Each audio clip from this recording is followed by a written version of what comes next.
Morning to all of you. जैसे कि मैं पिछले क्लास में फर्स्ट पार्ट साहेब आलम के बारे में बता चुकी हूँ। आज हम उसी चैप्टर के सेकेंड पार्ट को कंटिन्यू करने वाले हैं। सेकेंड पार्ट का नाम है I want to drive a car. इसमें मुकेश नाम का एक लड़का होता है जो कि बैंगस नगर का बेटा होता है। इसमें ऑथर बताती है कि मुकेश जो होता है वो अपना खुद का मालिक बनना चाहता है, वो एक कार मैकेनिक बनना चाहता है। तो ऑथर उससे जाकर पूछती है कि क्या तुम्हें कार के बारे में कुछ नॉलेज है? तो मुकेश बोलता है नहीं, पर मैं सीख लूँगा। जब ये ऑथर सुनती है तो वो सोचती है कि मुकेश का जो ड्रीम है वह श्री कृष्णा की तरह है। जैसे कि आप किसी डिजर्ट में जाओगे तो आपको अगर बहुत ज़्यादा प्यास लग रही है तो आपको लगेगा दूर कहीं एक पानी का सोर्स है, पर नज़दीक जाने पर आपको ऐसा कुछ दिखाई नहीं देगा। बस उसी तरह मुकेश का एक ड्रीम था जो शायद ही कभी पूरा हो पाता, क्योंकि मुकेश जिस माहौल में रहता था या जिस कंडीशन में रहता था उससे नहीं लगता था कि वो कभी अपने ड्रीम को पूरा कर पाएगा, क्योंकि मुकेश बहुत ज़्यादा पुअर फैमिली से बिलोंग करता था। फिर ऑथर बताती है कि मुकेश जो है फिरोजाबाद का रहने वाला है। फिरोजाबाद बैंगल मेकिंग के लिए बहुत ज़्यादा फेमस है। फिर हमारी ऑथर बताती है कि फिरोजाबाद को इंडिया का ग्लास ब्लोइंग इंडस्ट्री भी कहा जाता है। फिर ऑथर बताती है कि यहाँ के जो लोग हैं जनरेशन पे जनरेशन गुजार चुके हैं बैंगल मेकिंग का काम करते करते या सभी के लिए चूड़ियाँ बनाते। फिर ऑथर ये भी बताती है कि यहाँ के जो लोग हैं ये नहीं जानते हैं कि मुकेश जैसे बच्चों से काम करवाना एक इलीगल काम है या एक चाइल्ड लेबर भी कहलाएगा। फिर ऑथर कहती है कि यहाँ के जो बच्चे या लोग हैं ऐसे कमरे में हाई टेम्परेचर डिग्री सेल्सियस में काम करते हैं जहाँ पे कोई भी हवा या किसी तरह की लाइट आने की कोई सुविधा नहीं होती है। फिर ऑथर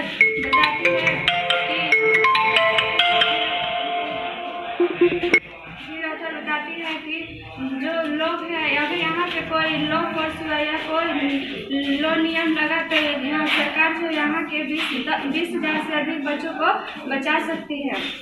20,000 से अधिक बच्चों को बचा सकती है। फिर ऑथर बताती है कि एक दिन जो मुकेश जो होता है ऑथर को बड़े ही प्रार्थना होकर अपने घर की तरफ ले जा रहा होता है और वो बताता है कि मेरा घर जो है फिर से मरम्मत हो रहा है। और ऑथर जब मुकेश के घर जा रही होती है तो उसे पतले गलियों से होकर जाना पड़ता है और रास्ते में बहुत सारे गार्बेज और पूरे कचरे पड़े होते हैं। फिर एक जगह में जाके मुकेश और ऑथर उठ जाते हैं। मुकेश जो होता है एक लोहे का दरवाजा होता है उसे अपने पैर से धक्का मार के खोल देता है। जब ऑथर अंदर जाती है तो वो एक फायर स्टोर चूल्हे को देखती है जो होता है और उस पर एक स्प्रिंग पालक की पत्तियाँ बन रही होती है, उसके बगल में ही कुछ कटी हुई सब्जियाँ रखी होती है।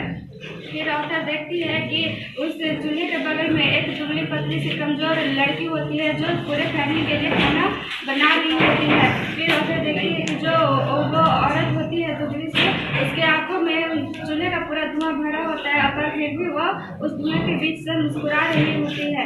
फिर ऑथर देखती है कि मुकेश के घर में उसके फादर आते हैं तो वो जो औरत होती है एक दीवार के पीछे जाकर छिप जाती है और अपना घूंघट कर लेती है।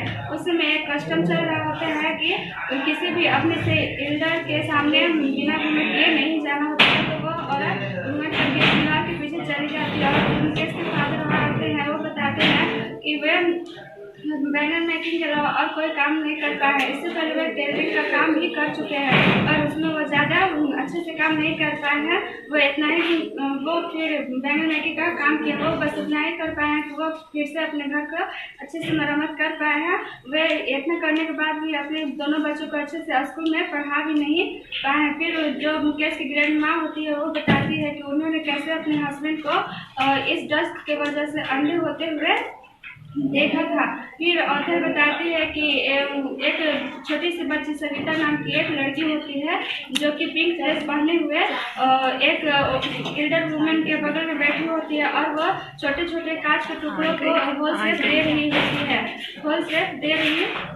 फिर ऑथर सोचती है कि ये जो लड़की सविता है जो चूड़ियों को बना रही है क्या उसे इस बैंगल्स का महत्व भी मालूम है कि इसका क्या मतलब है। फिर ये जो चूड़ियाँ हैं ये अब एक सुहाग का काम करती है। फिर ऑथर सोचती है कि जब ये लड़की सविता बड़ी हो जाएगी तो उसे भी एक दिन ये बैंगल्स को पहनना पड़ेगा, तब शायद यह इस चूड़ियों का महत्व समझ पाएगी।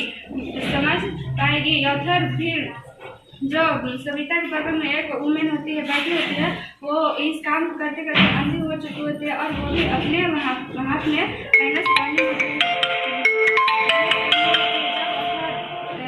देखती है, फिर औरतें वहाँ से निकलती, फिर औरत पूछती है कि यहाँ के लोग अपना जो बैनर्स का काम है वो बैनर्स बना कर क्यों नहीं बेचते हैं। तो वे लोग बताते हैं कि हम ऐसा नहीं कर सकते, अगर हम ऐसा करेंगे तो पुलिस हमें मारेगी। तो वो औरत समझ जाती है, क्योंकि इन्हें एक अच्छी लीडर की जरूरत थी जो इन्हें सपोर्ट करे, पर इन्हें अच्छा लीडर नहीं मिल पा रहा था, अच्छा लीडर नहीं मिल पा रहा था। फिर औरत सोचती है कि यहाँ के जो लोग हैं दो वर्ल्ड कैटेगरीज में बढ़ चुके हैं। पहले वर्ल्ड कैटेगरी में तो वे लोग आते हैं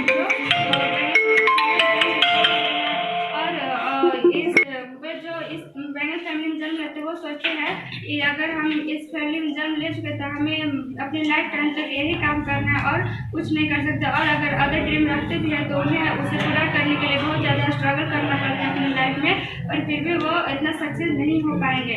फिर दूसरे कैटेगरी में वो लोग आते हैं, इसमें आते हैं मिडिल क्लास वाले लोग और पॉलिटिक्स और पुलिस लोग। जो फिर औरत बताती है कि ये जो दो तरह के वर्ड क्रिएट हुआ है, इसी वजह से दबाव के अंदर दब चुके हैं, जो इससे निकल नहीं पाते हैं। फिर ऑथर बताती है कि मुकेश जो है, मुकेश के अंदर एक हिम्मत होता है, जो वो कार मैकेनिक बनने के लिए जब बोलता है तो मुकेश ऑथर को अंदर ही अंदर खुशी होती है कि कोई है जो इस मतलब आगे बढ़ना चाहते हैं। तो ऑथर बोलती है कि तुम अगर कार मैकेनिक बनना चाहते हो तो तुम यहाँ तो आसपास कोई गैराज भी नहीं है, तो तुम कहाँ जाओगे। तो मुकेश बोलता है कि नहीं, यहाँ से थोड़ी दूरी पर गैराज है, मैं वहाँ चलकर चला जाऊँगा। फिर ऑथर पूछती है कि क्या तुम प्लेन उड़ाने में भी कोई इंटरेस्ट रखते हो। तो ऑथर मुकेश चुप हो जाता है। फिर कुछ देर बाद बोलते हैं नहीं, मैं अपने घर के ऊपर से प्लेन से ज़्यादा उसमें इंटरेस्ट नहीं रखता, और कार को इसलिए रखता हूँ क्योंकि कार को मैं हमेशा अपने घर के मतलब आसपास से जाते देखते रहो, तो इससे मुझे कार मैकेनिक बनने का मतलब इंटरेस्ट है। ये सेकेंड पार्ट का स्टोरी हमारी यहीं पे खत्म होती है। That's it.